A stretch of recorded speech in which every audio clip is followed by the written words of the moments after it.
Coming up next on Arizona Horizon, a major ruling gives college athletes the right to unionize. We'll get a legal analysis of the decision. We'll learn about Maricopa County's new mental health service provider for the poor, and we'll see how a painter and photographer turns autos into art. Those stories next on Arizona Horizon. Arizona Horizon is made possible by contributions from the Friends of 8, members of your Arizona PBS station. Thank you. Good evening and welcome to Arizona Horizon. I'm Ted Simons. A regional director of the National Labor Relations Board ruled yesterday that college athletes at Northwestern University are employees and thus have the right to unionize. Stanley Lubin is a Phoenix labor attorney. He joins us now. It's good to have you here. My pleasure. Well, this is a really big deal, and in the future it could be a really big deal. What's going on here? Well, it could be a big deal, but when you count the numbers today, it really isn't, because it applies only to private schools and anything that is not a public school, a publicly owned school, because they're exempt from the statute. So this, out of all the major colleges in the country, 17 of them are covered by this decision. Some of those 17 schools, obviously Northwestern, Stanford, Notre Dame, USC, those are big college sports schools. Miami. Yeah. That's true. And then the Loyola schools. Yeah, exactly. Okay, so what did the National Labor Relations Board, and this was not the full board now in D.C., this was just a regional director in Chicago. In Chicago. What exactly did they rule? He basically said these football players athletes are employed by the university. They're not paid in cash, but they're paid. They get scholarships, they get room and board, they get clothing, they get travel, they get food. And in return for that, their lives are controlled by the university's athletic department. They are told when to eat, what to eat, where to eat, how to dress. They are required to be at practices, sometimes up to 40 to 60 hours a week. And even during the school year, their football takes priority over their academics on occasion. So it's a very big thing for them to decide whether or not what is their life going to be like, and it's that of an employee. An employee is not necessarily just paid in cash. It's if you work for somebody and you get remuneration for it, it does not have to be in cash. You're an employee. Compensation for service, right? Compensation for service. Schools are saying, and the NCAA is saying, that the scholarships, that's not compensation, that's a grant. They can call it whatever they want, but it's compensation when you require the students, the athletes, to be present for half their summer. Then when they're in school, they're working 20 to 40 hours a week, sometimes more, to the point where, for example, in the record at the Northwestern case, there is evidence that, for example, if a student wasn't available at the time a test was given, they would ask the professor to move the date of the test, and most of them would. In addition, they would actually hold the bus back for students so that they can take a test if the professor wouldn't yield on it. This is no question about it, that these kids are being paid. And again, compensation for service, also they're under the direct control, you say, of the school, but really of managers, and those managers happen to be their coaches. That's correct. They have to get permission to leave campus. For example, if they wanted to go home for a weekend or something, even during the non-season. A good example of what happens is that the players have to be where the coaches want them to be, when they want them there, and doing what the coaches say. That's what an employer does when you're at work. You're being managed. You're being managed. You're totally controlled by them when you're at work. So, other college players, again, at private universities, this could be an issue. Not public universities, because the National Labor Relations Board does not have authority over public universities? That's correct. The definition of employee under the National Labor Relations Act excludes all employees of any public entity. So what happens to athletes at public universities? Well, it depends on what state they're in. For example, if you're back in New York or Michigan or Ohio or some of the other states back east or California, you may have a statute that applies equally or as well as or differently than the National Labor Relations Act that allows those employees to do it, claim it. There's no decision that says that they are employees, but that doesn't mean somebody's not going to try for it now. So you could have 50 different definitions of an employee, of a student-athlete employee. Somebody said that to me today earlier, and I told them, yeah, but not in Arizona, so don't So worry 49 about it. then, yeah. Right. The only school in Arizona that's covered by this would be Grand Canyon, True, that's true. because U of A and ASU are both public schools. And Grand Canyon just started their sports program, Right. so welcome to the sporting world. Welcome to the sporting yeah. world. I know the NCAA and the schools are saying that the athletes, their students, they're not the same as truckers. They're not the same as workers in the traditional sense of employees. Is that going to stand? Is a trucker the same as a university professor? Well, that's maybe a bad example. Is a trucker the same as a auto worker who builds a car? Is a trucker the same as a pilot of an airplane? The statutes cover different types of employees, and these are a different type of employee. Baseball players, football players in the professional leagues are all covered by this statute. Well, considering the unique nature of a student athlete, is there case law out there? Is there anything similar to this? No. Nothing. No. The university argued that there was a case involving Brown University involving graduate student teachers. And they were held to not be employees because they were there for a very short period of time, a year or two generally, and that their primary purpose was education of themselves, to get their education, and this is a way they were paying for it. This regional director here distinguished that case by saying, well, that's all good, well and good, but they're not working 40 to 60 hours a week. And their goal here is not to teach other students or to learn, it's to play football and win a game, as the Northwestern said in a video that was in evidence. The goal is to win games. They make a lot of money off football. So we have this guy in Chicago with this ruling now. Does it go back to D.C. and the full board? If the university appeals, and I'm sure they will. They said already that they will. They have 30 days. They have a right to request review. They will get a very quick preliminary decision from the labor board if it's a yes. If it's a no, it'll take time. But generally, the board issues a quick decision. They hold an election, lock the ballots up without counting them, and wait for a full decision to come down. My guess is that we'll know the answer to that within 3 months. If the full board says, these are employees, you better get used to it, how does college sports get used to it? I don't think that that's a big deal. Interesting. They just have to sit down and bargain with them over terms and conditions of employment. They may have to bargain over wages. That would be an interesting one because of the NCAA rules. You're going to have strikes? You're going to have university locking out some of these student athletes? I don't know that that's ever going to happen, but who knows? It's possible. It's possible. It's possible now. Yeah. I mean, what's to stop the athletes from saying we're not going to play this weekend? In fact, that happened last season, or earlier this season. I think one of the colleges in the South, if I remember right, the players refused to travel to a game because they were mistreated by the coach. Exactly, and the coach, I believe, got the boot out of that I think one. so. I'm not Yeah. sure about all the think I know facts which on one that. Yeah. But yeah, So last question. You a college sports fan? big one. All right. Do you think that in 3 to 5 years, or in the foreseeable future, we will look back on this and look back on college sports as it now exists and say, wow, things have certainly changed? They're going to change anyway. The NCAA is under incredible pressure to pass rules to allow these athletes to be paid something or do something different. They're under incredible pressure to change the rules now, irrespective of this decision. So will there be change? Yes. Will this decision drive the change? Probably in part, yes. But in part, it depends on whether it stands. Yes. I mean, and I think it's going to be a question of a lot of other factors coming in as well. And very quickly, if the universities decide a stipend is the way to go, a certain X is every athlete gets paid X, does that alleviate some concerns here, or is that just a whole different avenue? It might. It might. It might. But the concern here that has been driving this train has been injuries. What happens if I get hurt? What Yes. happens for the rest of my life? And there kind are of other thing. lawsuits out right now along those lines. True. In fact, the coaches at Northwestern are not opposed to this. This is a fascinating stuff. It's It good to is. have you here. Thanks for joining My us. pleasure. My pleasure.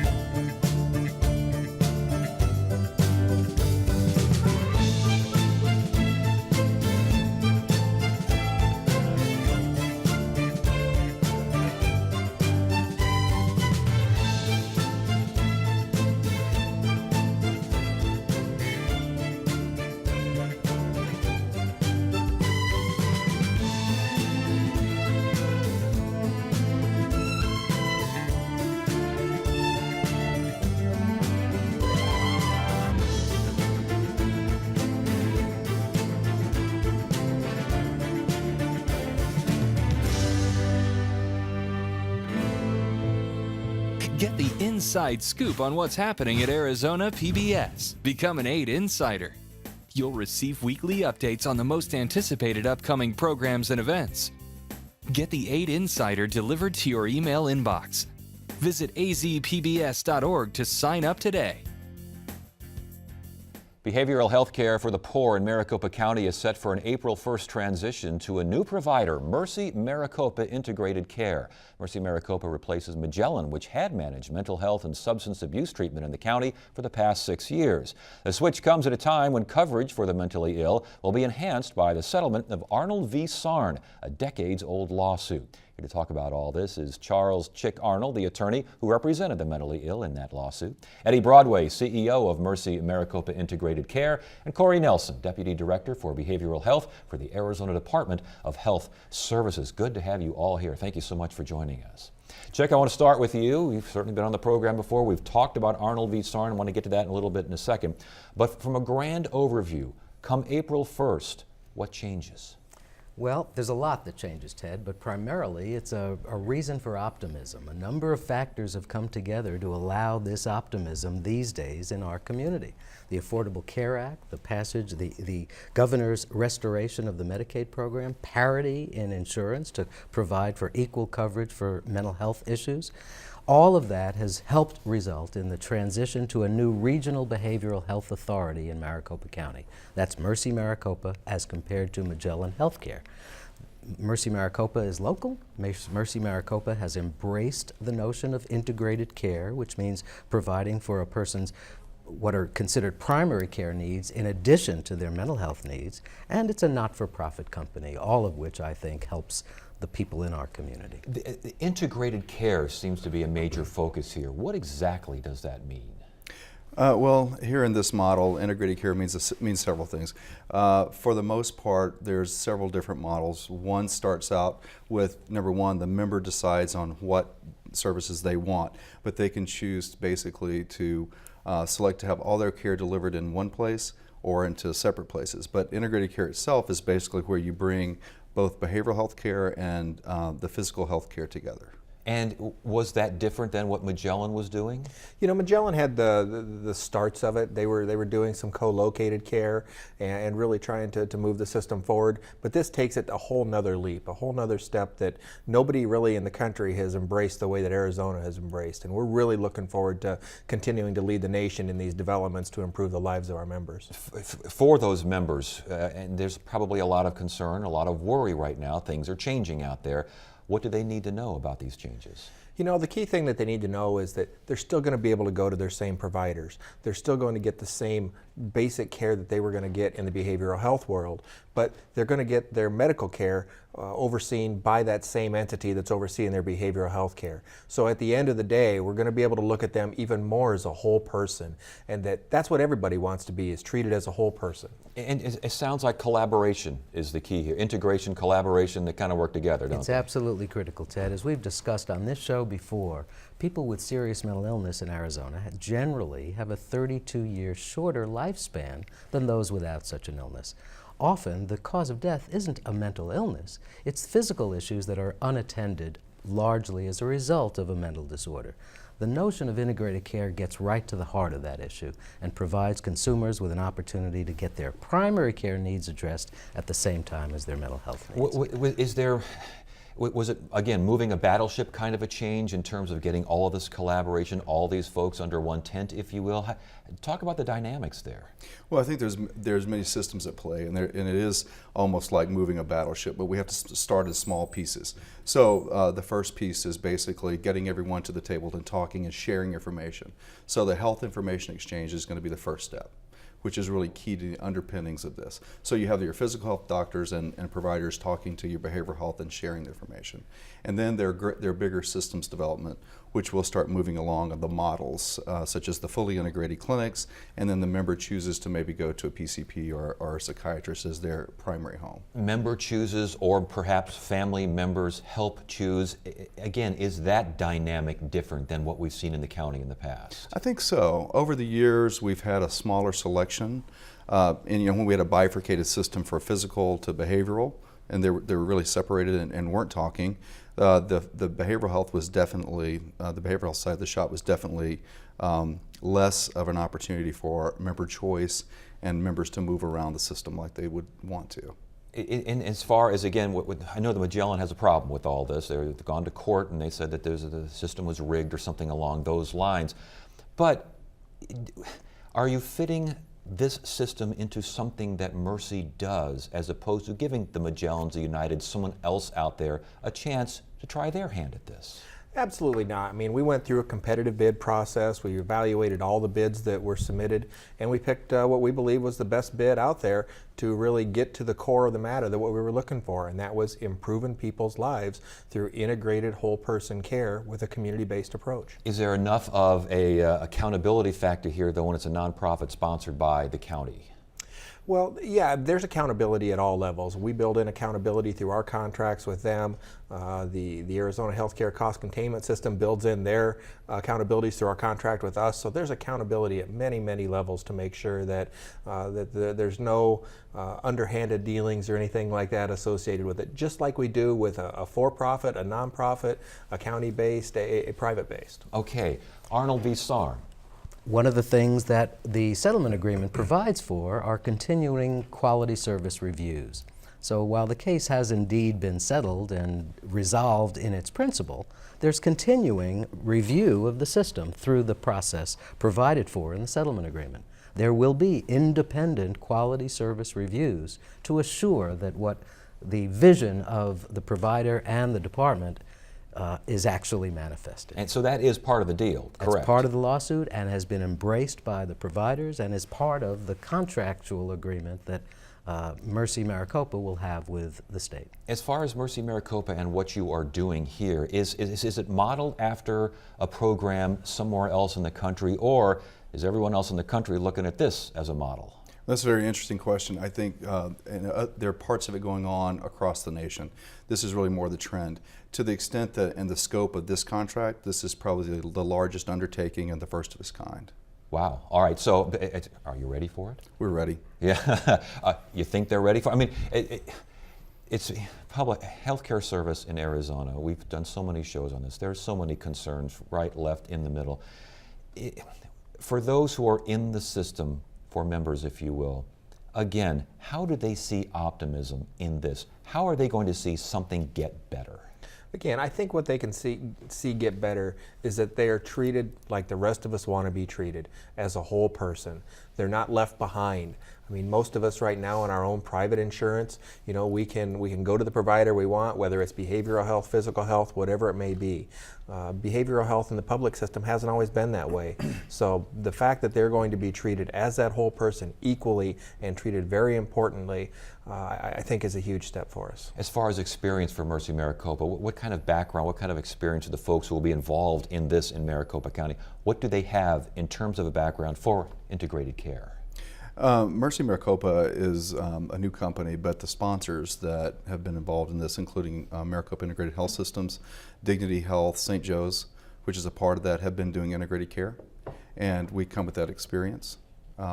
And the models that we've really adopted have been tried across the United States. So we feel that we're set and ready to go for that. Is that a concern at all, that this is kind of a new beast on the horizon? It's a positive concern. That is to say, the old beast wasn't necessarily responsive to the needs of the people it sought to serve. How so? Well, as Eddie suggests, it was focused on the behavioral health system as a distinctly separate system from the primary care health system. That doesn't work for any of us, including people in the behavioral health system. The big deal, though, Ted, is critical to recognize that the Medicaid restoration will enlarge the universe of people who are eligible for federal reimbursement for the services they receive. The Affordable Care Act will make insurance accessible for another group of people, all of which will help to reduce the cost to the state of Arizona and permit providers such as Mercy Maricopa to be clever and intelligent in the way it uses the money. How do we make sure that Mercy Maricopa isn't too clever or isn't too intelligent in the wrong way, in terms of, I called it a beast. I mean, if things start fraying at the edges? Talked a little bit about accountability, but again, making sure that when you have integration, when you have collaboration, You have a lot of folks that need to work together. Can they work together? Yeah, I believe they can, and I believe we have the quality measures at a lot of different levels to make sure that they are working together for the right purpose, and that purpose is for the delivery of service to the member that improves their lives. So I think between all of us and the contractual requirements that we have in place and the monitoring, I think it will continue to drive the system forward. Someone watching right now who has a family member, a friend, neighbor having problems and needing this kind of service, this kind of care, what do they need to know? If they're involved in the system, that day one, that nothing's going to change for them. They can continue seeing their doctor, that go to their clinic, their PCP. If they need to access care, they can call Mercy Maricopa Integrated Care when we go live on April 1st, and we can get them connected to the right services. And you are optimistic, correct? I'm feeling really good about it, absolutely. There are still concerns, of course. The transition in itself is a cause for concern. There's still obviously going to be a shortage of funds. That's always part of the equation. But the elements that we do have control over, I think, have been adjusted in a positive way. Gentlemen, it's good to have you here. Thank you so much for joining us. We appreciate it. Thank you.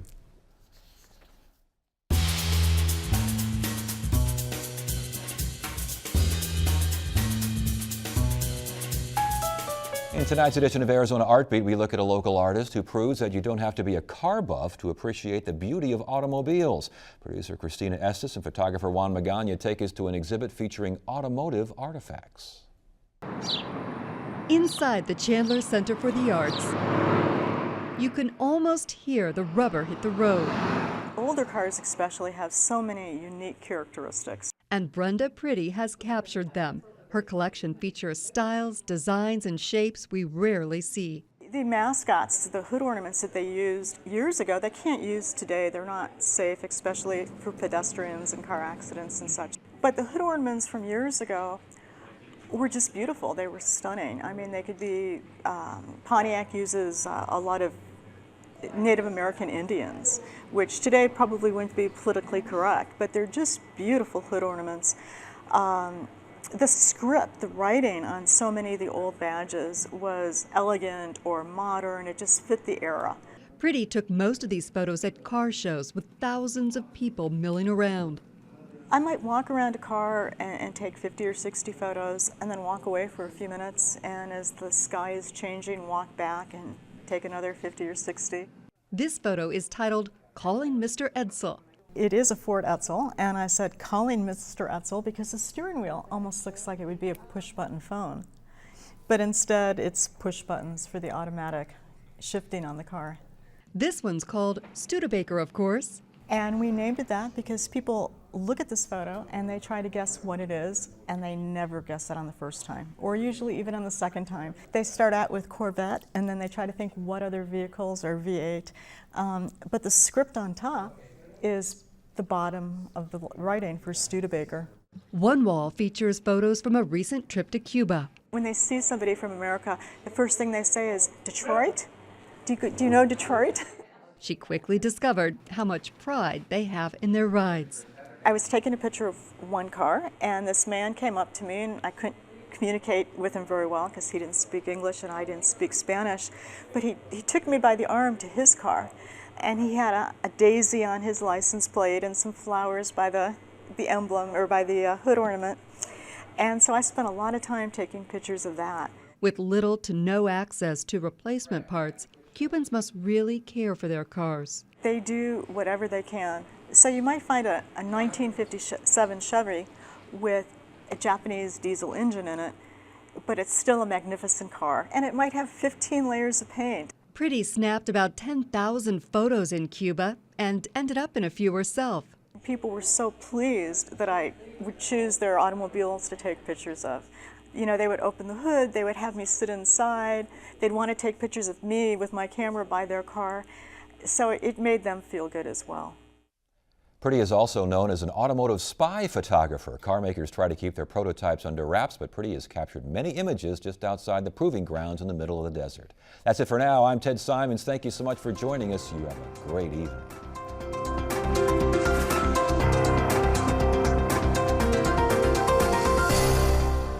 Arizona Horizon is made possible by contributions from the Friends of 8, members of your Arizona PBS station. Thank you.